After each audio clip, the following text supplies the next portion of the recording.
আসসালামু আলাইকুম everyone, welcome back to my channel log in to English with Abdullah. So আজকাল আমি ফ্রি স্পোকেন কোর্সের 46 নম্বর ক্লাস। সো লেসনটাতে খুবই খুবই গুরুত্বপূর্ণ। সো আমরা অনেক সময় বলি যে আমার পড়ালেখার করার কোনো ইচ্ছে নেই, আমার বিদেশে যাওয়ার কোনো ইচ্ছে নেই, আমার ঘুমানোর কোনো ইচ্ছে নেই, আমার খাওয়ার কোনো ইচ্ছে নেই, আমার এটা করার কোনো ইচ্ছে নেই, আমার বিয়ে করার কোনো ইচ্ছে নেই।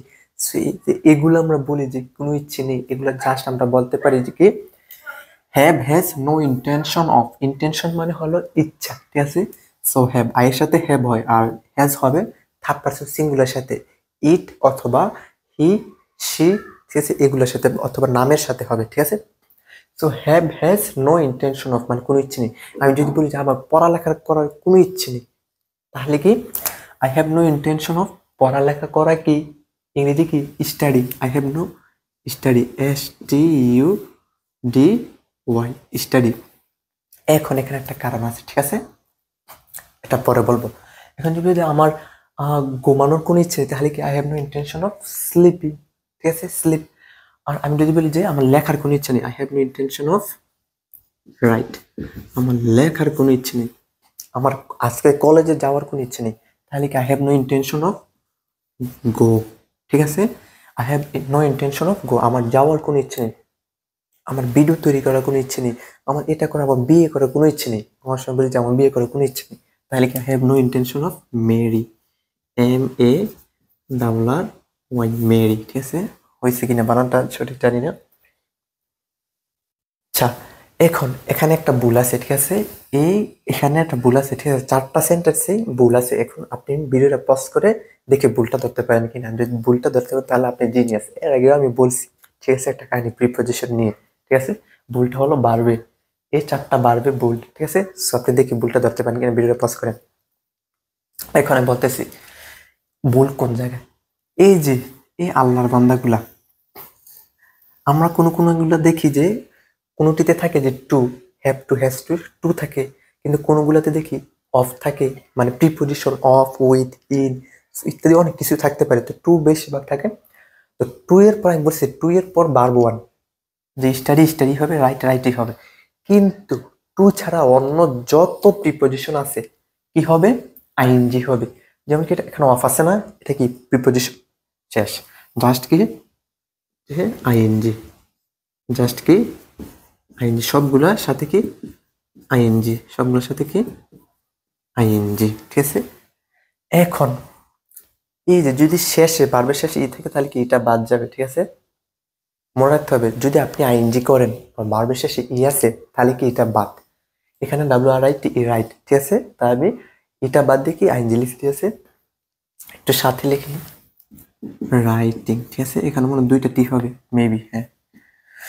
So studying, writing, going, marrying. আমার I have no intention of studying, আমার পড়ালেখা করার কোনো ইচ্ছে নেই। I have no intention of writing, আমার লেখার কোনো ইচ্ছে নেই। I have no intention of going, আমার যাওয়ার কোনো ইচ্ছে নেই।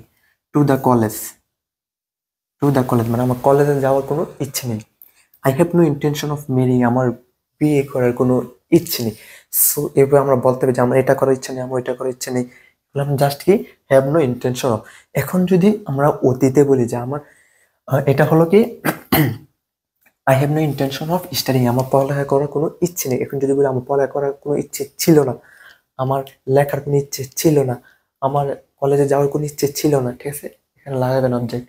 আমার বিয়ে করার কোনো ইচ্ছে ছিল না। So এগুলা জাস্ট কি ছিল না, এটা কি অতীত, ঠিক আছে। এটা আমরা প্রেজেন্টে দিয়ে করছি আমার ইচ্ছে নেই। কিন্তু যদি বলি যে ইচ্ছে ছিল না, তাহলে কি এখানে জাস্ট এ হ্যাভ ক্রস, ঠিক আছে, হ্যাভ বাদ দিয়ে হ্যাভ এর 2 নম্বর কি হ্যাড, হ্যাভ এর 2 নম্বর হলো কি had, HAD, had, HAD, had. এখন হবে I had no intention of study, মানে আমার পড়ালেখার করার কোনো ইচ্ছে ছিল না। I had no intention of writing, আমার লেখার কোনো ইচ্ছে ছিল না। I had no intention of going to college, আমার কলেজে যাওয়ার কোনো ইচ্ছে ছিল না। সো এইভাবে আপনি কি ভার্ব টু দিয়েও ইভেন মানে প্রেজেন্ট, পাস্ট, ফিউচার সব কিছু দিয়ে আপনি ট্রাই করবেন, ঠিক আছে। আমি তো জাস্ট এখানে হ্যাভ ভার্ব টু দিয়ে, জাস্ট আপনি আবার সাবজেক্টও চেঞ্জ করতে পারেন। I have no intention of studying, আমার পড়ালেখা করে কোনো ইচ্ছে নেই। এখন যদি বলি যে সাকিবের পড়ালেখা করার কোনো ইচ্ছে নেই, সুমনের পড়ালেখা করার কোনো ইচ্ছে নেই, জিহাদের পড়ালেখার কোনো ইচ্ছে নেই, তাহলে কি জাস্ট নামটা দিয়ে দিবেন। আমি বললাম যে জিহাদের পড়ালেখা করার কোনো ইচ্ছে নেই, তাহলে কি জিহাদ এখানে কি হবে বলেন তো, এখানে কি হবে? এখানে হবে পড়ালেখা করার কোনো ইচ্ছে নেই, এটা হবে নাকি এটা হবে? অবশ্যই এটা হবে হ্যাজ, কারণ সাবজেক্ট থার্ড পারসন। ঠিক আছে, থার্ড পারসন মানে যদি সাবজেক্ট একজন ব্যক্তিকে বোঝায়, এই জিহাদ একজন, থার্ড পারসন, আমিও না তুমিও না, এটা আপনিও না আমিও না, যদি আপনিও না হন আমিও না হই, এটা অন্যজন হয় আর একজন হয়, তাহলে কি এটা কি বলে? Third person singular. Third person singular হলে যেইটাতে এস আছে ওইটা হবে। এখানে কোনটাতে এস আছে? এটা হ্যাজ, তাহলে এখানে কি হবে? হ্যাজ। তাহলে কি জাহিদ হ্যাজ নেট। এভাবে যত নাম আছে সব নামের সাথে কি হবে? সব নাম থার্ড পারসন সিঙ্গুলার, আর সব নামের সাথে কি হবে? যেটাতে এস আছে ওইটা হবে। এখন যদি বলি যে গো হবে নাকি গোস হবে? গোস, জি ও ই এস, গোস। এখানে দিলাম যে রাফি, রাফি গো হবে নাকি গোস হবে? এখানে গোস হবে। দেখতে হবে কোনটাতে এস আছে, এটাতে এস নাই, এটাতে এস আছে, যেটাতে এস থাকে ওইটাই চুজ করতে হবে। You have to choose. ঠিক আছে, সো আপনাকে চুজ করতে হবে যেটাতে এস আছে। এন্ড দেন এভাবে আপনি সাবজেক্ট ভার্ব এগুলো চেঞ্জ করে হাজার হাজার বাক্য তৈরি করতে পারেন। এখন ইটস ইউ টার্ন, এখন আপনার পালা।